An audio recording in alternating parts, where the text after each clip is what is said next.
Hello everyone, it's Seth, probably better known as Saffron Olive, and it's time for another edition of Budget Magic. So this week, playing a sweet standard deck. I'm pretty happy with this deck. It is a blue-red dragons deck. This is a deck that's kind of been floating around, kind of under the radar, but it's super cheap and it seems like it's in a really good place in the meta at the moment. Anyway, a quick reminder before we break down blue-red dragons in standard, if you enjoy this deck, take a minute, click the like button, the subscribe button, leave a comment. All that stuff is super beneficial and really helps out the site, so that would be awesome of you. Anyway, let's break down blue-red dragons in standard. I mentioned before when we were playing the blue-white clue flash deck that standard is really weak to decks that have efficient flyers. That's just something a lot of the most played decks don't have a good way of dealing with. Well, this is another deck that takes advantage of the fact that standard just doesn't have a lot of good answers to big evasive threats. So this deck gets to play some really sweet dragons. We got Icefall Regent and Thunderbreak Regent. So Icefall Regent is a good trump to anything that's playing big creatures. It's fine in more aggressive matchups. It's still a relatively hard to kill 4/3 flyer, but where it really shines is when it's tapping down and opposing a Tarka, a World Breaker, something like that. One of the things that can happen with these decks is we play our flyers, we play some flyers, and our opponent, just before we're about to kill them, finally sticks something that can disrupt our plan. As I mentioned, a Tarka, World Breaker, some big reach blocker, flying blocker, even an Avacyn, a Dragonlord Ramoka, something like that. Icefall Regent, even if it doesn't stick around, we can play it, tap down a creature, and get in one big attack. And that is often enough to push through those last points of damage and win the game. Thunderbreak Regent is another form of defense. One of the things I like about this deck is it has a bit of reach in it, thanks to Draconic Roar and Exquisite Firecraft. So we don't really got to get our opponent all the way down to 0 to win the game. A lot of times if we can get them to 7 or definitely to 4, we can finish off the game with some burn. Thunderbreak Regent helps because it's pretty much 3 guaranteed damage. In the best case, it sits on the battlefield and we get in some attacks with it and it can close out the game all on its own. But in the worst case scenario, our opponent Declaration and stones it, something like that, and we get to deal 3 damage with its triggered ability. It also gives that ability to our Icefall Regent, so our opponent kind of has to kill the Thunderbreak before they kill our Icefall if we have them both on the battlefield. And then we have some Dragons Matter spells. We only have 7 dragons, so they can be a little bit hit or miss. Sometimes we don't have a dragon in our hand or on the battlefield for our Draconic Roar or Sumgar Scorn. Draconic Roar, though, is fine. Even if we don't have a dragon, it still kills a creature by dealing 3 damage, and it's absurd when we have a dragon. It becomes a Searing Blood, or Searing Blaze. It doesn't need landfall, so it just kills something and does 3 damage to help close out the game. Sumgar Scorn is a Force Spike for 2 mana, which isn't great, although if we have a dragon, it becomes a counter spell, so in the early game, we're usually Force Spiking, unless we have a dragon in hand. In the early game, the Force Spike is fine, and then in the late game, it can pretty much counter anything, because we're likely to have drawn into a dragon as the game goes along, even if we don't have one in our opening hand. The rest of the deck has some other efficient disruptive flyers, so Stratus Dancer can counter an instant or sorcery when we unmegamorph it. It's also just a fine flying threat. Play it face up on turn 2 as a 2/1 flyer. And then Sumgar Sorcerer, this one's pretty spicy. It's a 2/1 flash flyer that has Exploit, so you gotta sack a creature, or you can sack a creature when it enters the battlefield, and if you do Exploit by sacking the creature, you counter a creature spell. So it's a 3 mana counter spell for creatures. It's also just a 2/1 flash flyer, which kind of fits with the theme of our deck. Lets us disrupt a little bit when we need to. Also just keep the evasive beats going.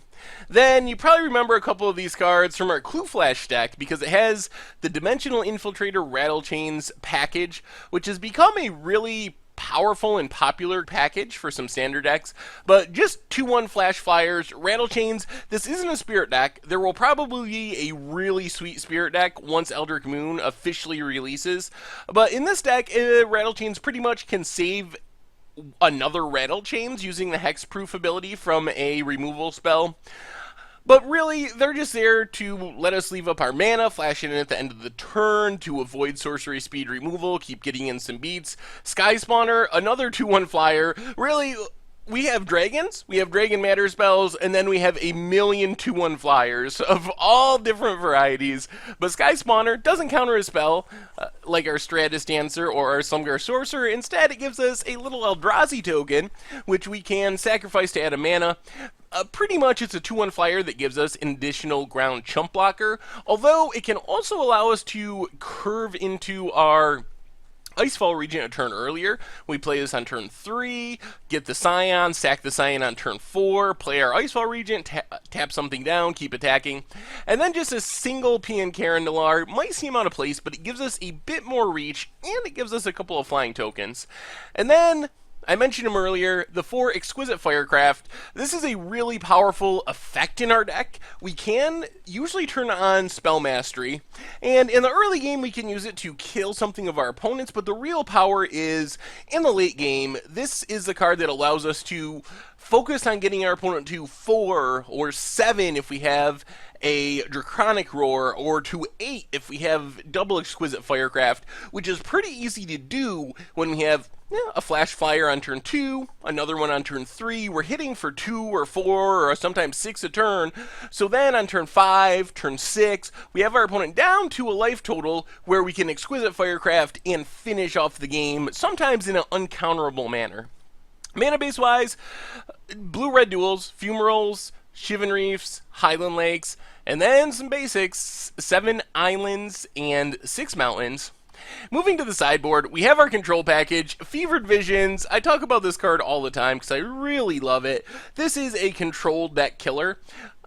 Basically, in fast matchups, it's kind of hit or miss, not all that great, because if your opponent can just draw a card and keep their hand empty and keep playing threats like white-red humans or something, then Fevered Visions is maybe even benefiting the opponent more than it's benefiting you. They get to play their threats, they're not taking the damage. On the other hand, against anything that's slow or mid-rangey, controlling, Fevered Visions on turn 3 is often game over. Just 2 damage a turn, so it turns into Sulfuric Vortex, and it's drawing us extra cards along with our opponent, and our cards are probably cheaper, so we're able to play them more faster and more efficiently, while our opponent's drawing these 5 mana, 6 mana cards, and they just don't have enough lands to play 2 in a turn like we do, so it's a huge, huge advantage for our deck in control and mid-range matchups. Negate can also come in to fight against control decks, also helps against Collected Company in some matchups. And then against more aggressive decks, we got Riven Volleys, basically for anything playing white creatures, specifically gets Avacyn. Roast, some more ground removal.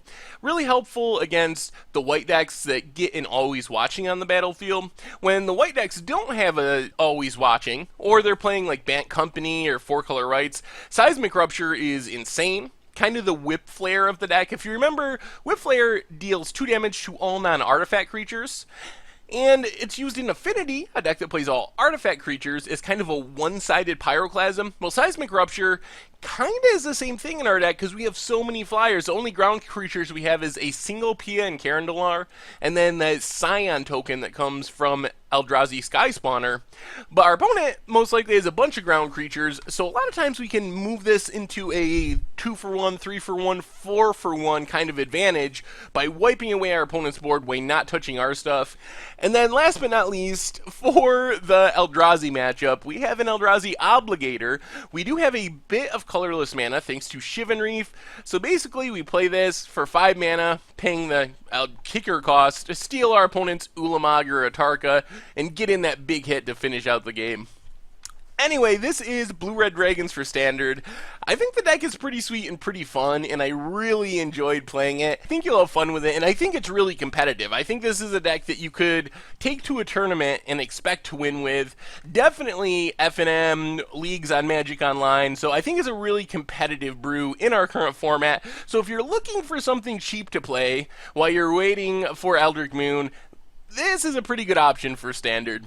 Anyway, thank you very much for watching. I hope you enjoy our Blue-Red Dragons in Standard videos, and I will talk to you soon.